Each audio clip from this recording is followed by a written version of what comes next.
வணக்கம். தென்னிந்தியாவின் ஆன்மீக தலைநகரம் மதுரை. அங்கிருந்து அதிகாரத்தோட இலக்கணத்தையே மாத்தி எழுதின ஒரு அரசியோட கதையத்தான் நாம இன்னைக்கு விரிவாக பார்க்க போறோம். வாங்க, தெய்வமாகறதுக்கு முன்னாடியே மகுடம் சூடின மீனாட்சியின் உலகத்துக்குள்ள நாமளும் பயணிப்போம். நாம பொதுவா தெய்வங்கள பத்தி என்ன நினைக்கிறோம்? அவங்க வானத்திலிருந்து இறங்கி வந்தவங்க, அருள் பாலிக்கிறவங்கன்னு தானே. ஆனா ஒரு தெய்வம் இந்த மண்ணுல பிறந்து வாழேந்தி உலகத்தையே ஜெயிச்சு ஒரு பேரரசியா முடிசூட்டி அதுக்கப்புறம் தான் தெய்வீக நிலைய அடைஞ்சாங்கன்னா அந்த கதை நமக்கு என்ன சொல்ல வருது? யோசிச்சு பாருங்க. Welcome.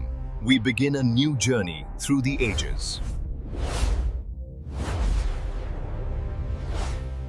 இதுதாங்க விஷயமே. இந்த ஒரு வரி பல நூற்றாண்டுகளா நாம கேட்டு பழகின புராண மரபுகளை அடியோடு உடைக்குது. இது வெறும் ஒரு புராண கதை கிடையாது. இது பெண்மையோட இறையாண்மைய பத்தின ஒரு புரட்சிகரமான பிரகடனம். இந்த கதைக்கு ஒரு முகவரி இருக்கு. அதுதான் மதுரை. இங்க இருக்கிற மீனாட்சி அம்மன் கோவில் வெறும் கல்கட்டணம் இல்ல, அது ஒரு உயிருள்ள நினைவு சின்னம்.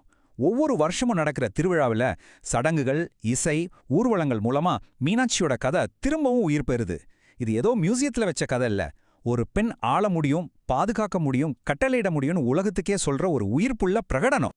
வாங்க, மீனாட்சியோட இந்த முழு பயணத்திலையும் நாம சேர்ந்து போலாம். மரபுகளை உடைச்சு அவரோட பிறப்புல ஆரம்பிச்சு உலகையே வென்ற அரசியா அவங்க உருவெடுத்தது வரைக்கும், அப்புறம் மதுரையோட சிம்மாசனத்துல அமர்ந்த தருணத்துல இருந்து தெய்வீகத்தை அடைஞ்ச அந்த உன்னதமான புள்ளி வரைக்கும் ஒவ்வொரு படியா இந்த கதையோட ஆழத்துக்குள்ள போகலாம். நம்மளோட பயணம் அவங்களோட பிறப்பிலிருந்து தொடங்குது. அந்த பிறப்பே எதிர்காலத்தோட விதிகளை அப்பவே எழுதியது. கதை ஒரு சின்ன ஏச்சத்திலிருந்து தான் தொடங்குது. பாண்டிய மன்னன் மலையத்வஜனுக்கும் ராணி காஞ்சனமாலைக்கும் குழந்தை இல்ல. அவங்க நடத்தின புத்திரகாமேஷ்டி யாகத்தோட புனித நெருப்பிலிருந்து ஒரு குழந்தை தோன்றுது. ஆனா அது ஒரு சாதாரண குழந்தை இல்ல. 3 வயசு பொண்ணு, 3 மார்பகங்கள். கேட்கறதுக்கு கொஞ்சம் விசித்திரமா இருக்குல்ல, ஆனா இதோட குறியீடு ரொம்ப ஆழமானது.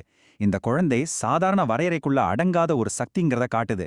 அவங்க தாய்மை, வீரம், தெய்வீகம், இந்த 3ஓட ஒருங்கிணைந்த வடிவம்.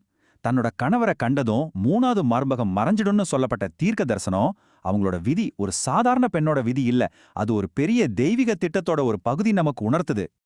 இப்போ அவங்க இளவரசியா இருந்து ஒரு நிகரற்ற வீரரா மாறுற கட்டத்துக்கு வர்றோம். மீனாட்சிய அலங்கார அறைகள்ல வளர்க்கல, அவங்க போர்க்களத்துல தான் பயிற்சி எடுத்தாங்க.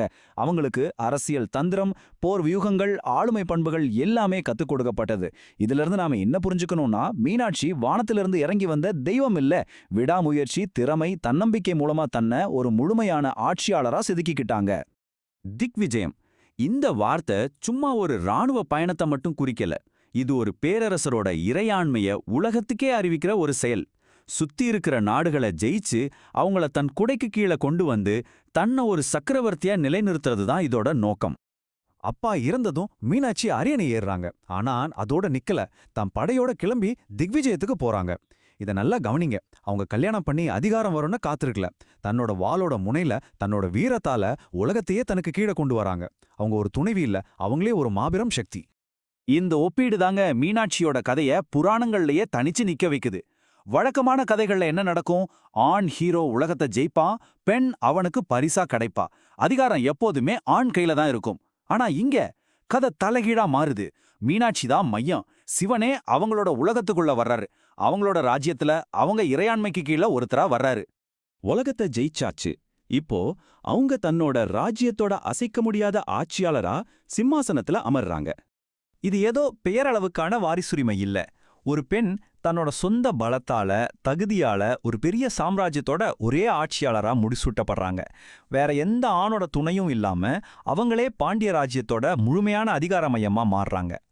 மீனாட்சி கூட இருக்கிற ஒவ்வொரு சின்னமும் அவங்களோட ஆட்சியோட ஒரு அம்சத்தை பத்தி பேசுது. அவங்க பேர்லயே இருக்கிற மீன் போன்ற கண்கள் தன் மக்களை இமைக்காம காக்குற அரசியோட விழிப்புணர்வை குறிக்குது.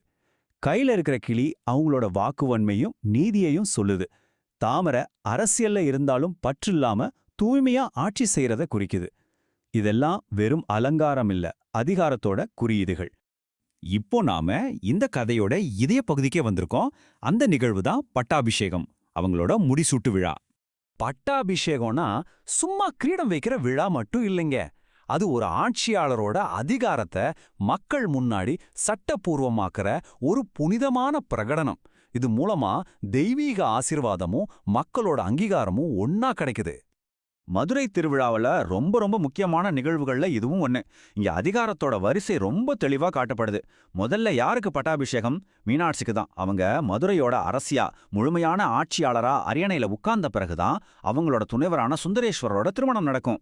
அதிகாரம் அவங்க கிட்ட இருந்து தான் தொடங்குதுன்னு இந்த சடங்கு ஒவ்வொரு வருஷமும் நமக்கு ஞாபகப்படுத்துது. இந்த பட்டாபிஷேகம் கோயிலுள்ள உள்ள 4 சுவருக்குள்ள நடக்கிற ஒரு ரகசிய நிகழ்வு இல்ல. இது மக்கள் வெள்ளத்துக்கு நடுல நடக்கிற ஒரு பெரிய கொண்டாட்டம். இங்க பக்தி அரசாட்சியா மாறுது, அரசாட்சி பக்தியா மாறுது.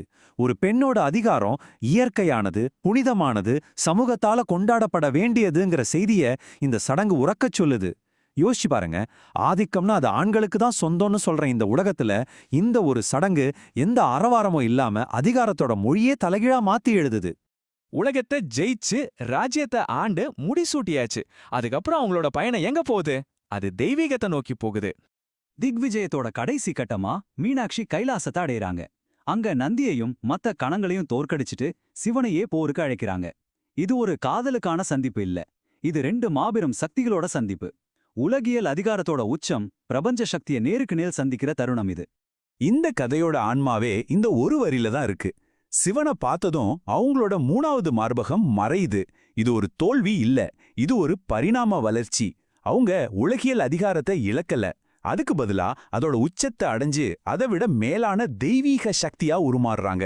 அதிகாரம் இங்க சரணடையல, அது புனிதமாகுது. கடைசியா உலகியல் ஆட்சியும் பிரபஞ்ச சக்தியும் இணையிற அந்த தருணத்துக்கு வரும் தெய்வீக திருமணம். இங்க தான் கதை உச்சத்தை அடையுது. சிவன் அவங்கள கைலாசத்துக்கு கூட்டிட்டு போகல, அதுக்கு பதிலா சுந்தரேஸ்வரரா அவங்களோட நகரமான மதுரைக்கு வர்றாரு. அவங்களோட ராஜ்யத்துல அவங்களோட விதிமுறைகளின்படி திருமணம் நடக்குது. இது சமமானவங்களோட சங்கமம். இங்க பெண் ஆணோட உலகத்துக்குள்ள போகல, ஆண் பெண்ணோட இறையாண்மைக்குள்ள இணையறாரு. சரி, இந்த கதைக்கும் இன்னைக்கும் என்ன சம்பந்தம்? இன்னைக்கு நாம தலைமை பதவிகள்ல பெண்களோட பங்களிப்பை பத்தி பேசும்போது மீனாட்சியோட கதை ஒரு பழங்காலத்து புராணம் இல்ல, அது ஒரு கலாச்சார ஆவணம். ஒரு பெண்ணோட லட்சியமோ அதிகாரமோ நம்ம கலாச்சாரத்துக்கு புதுசு இல்லனோ, அது பல நூற்றாண்டுகளா புனிதமா போற்றப்பட்டு வருதுன்னோ இது நமக்கு ஞாபகப்படுத்துது. அதனால இனிமே மீனாட்சி பட்டாபிஷேகம்னு கேட்கும்போது அதை ஒரு சடங்கா மட்டும் பார்க்காதீங்க. ஒரு பேரரசோட மையத்துல மகுடம் சூடி நிக்கிற ஒரு பெண்ணை நினைங்க. வாளும் தாமரையும் ஒரே கையில ஏந்த முடியும்னு நிரூபிச்ச சாட்சிய நினைங்க. ஒரு பெண்ணோட லட்சியம் அவளோட புனிதத்துக்கு எதிரானது இல்லைன்னு உணருங்க. கடைசியா இந்த ஒரு கேள்வியோட உங்களை நான் விட்டுட்டு போறேன். ஒரு பெண்ணை சுருங்கச் சொல்லி கேட்காம இந்த உலகம் கத்துக்கும்போது அவளால எவ்வளவு உயரம் போக முடியும்?